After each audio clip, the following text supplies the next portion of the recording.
తుఫాన్ వల్ల నష్టపోయిన ప్రతి రైతును ఆదుకుంటామన్నారు ఏపీపీయూసీ చైర్మన్ ఆమ్దల్ వలస ఎమ్మెల్యే కోన రవికుమార్. శ్రీకాకుళం జిల్లా పొందూరు మండలంలో తోల్హాపి, లైదం గ్రామాల్లో క్షేత్రస్థాయిలో ఆయన పర్యటించారు. తుఫాన్ ప్రభావంతో మునిగిపోయిన ప్రాంతాలను, పడిపోయిన వరి పొలాలను పరిశీలించారు. తోల్హాపి గ్రామంలో చెరువు నీరుతో నిండిన పాఠశాలను పరిశీలించిన ఆయన యుద్ధ ప్రాతిపదికన నీటిని తోడాలని అధికారులకు ఆదేశించారు. అనంతరం మీడియాతో మాట్లాడుతూ నేల కొరిగిన వరి చేనుల వద్ద రైతులతో మాట్లాడడం జరిగిందన్నారు. అధికారులకు కూడా టెలికాన్ఫరెన్స్ ద్వారా వివరాలు తెలిపానని, వారు రైతుల పొలాలను పరిశీలించి నష్టపరిహార నమోదు చేయించనున్నామన్నారు.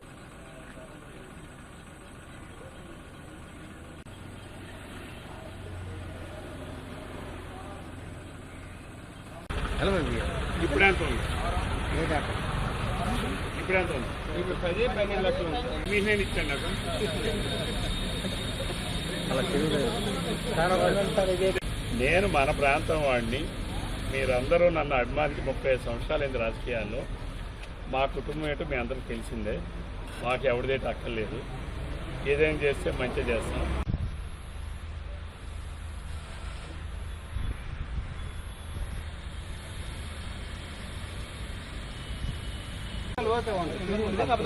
దానికి చుట్టూ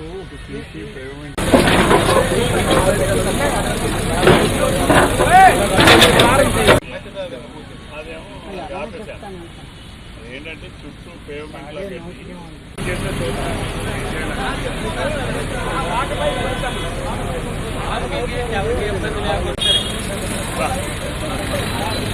మరి మీరు 2 సంవత్సరాలు చేయలేదు. ఉన్నోళ్ళకు అధికారాలు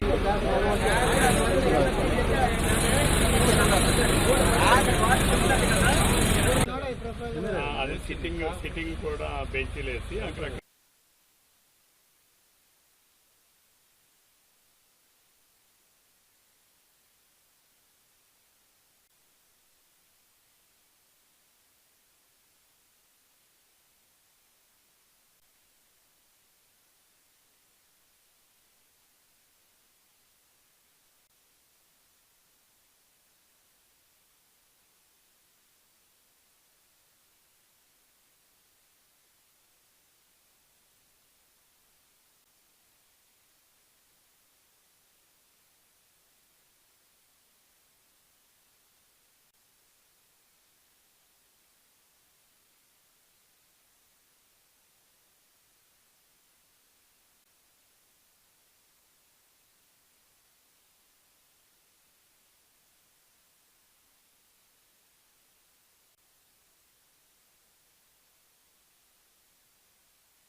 వర్షాభావం ప్రభావం వలన అక్కడక్కడ కొస్త పంటలు నేల కొరిగిన మాట వాస్తవం.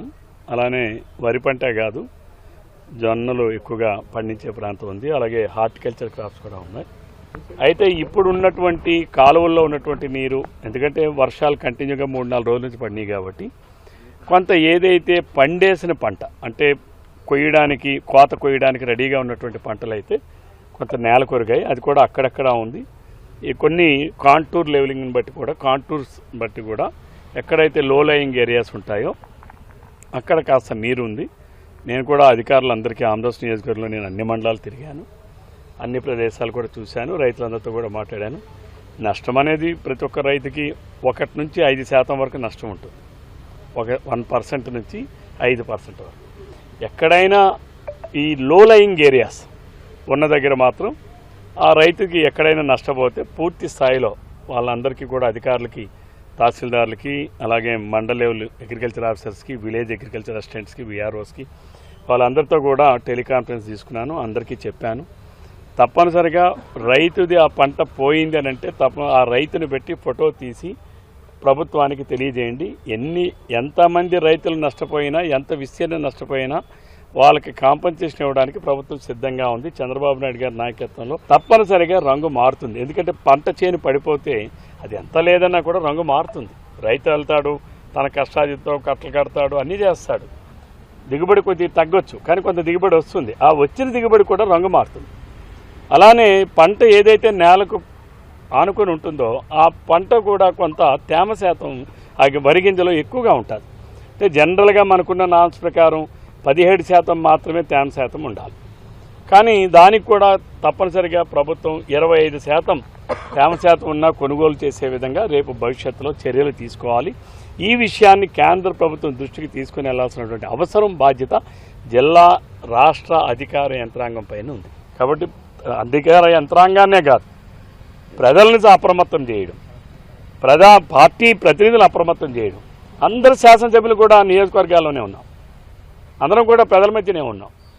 ఈరోజు ఇక్కడ కూడా నేను ఇది చూసి నాకు హెడ్ మాస్టర్ గారు ఇందా ఫోన్ చేశారు, ఈరోజు స్కూల్ సెలవు ఇచ్చామండి, కారణం ఈ చెరువు నిండిపోయింది, నీళ్ళన్నీ వచ్చేసాయని. కారణాలు ఏమిటి నేను రాకుండానే అధికారులు చెప్పొచ్చు, కానీ అది కాదు. అసలు వాస్తవాలు ఏంటో నాకు తెలియాలి, తెలుసుకుందామని వచ్చాను. సమస్య ఎక్కడుందో గ్రహించాం.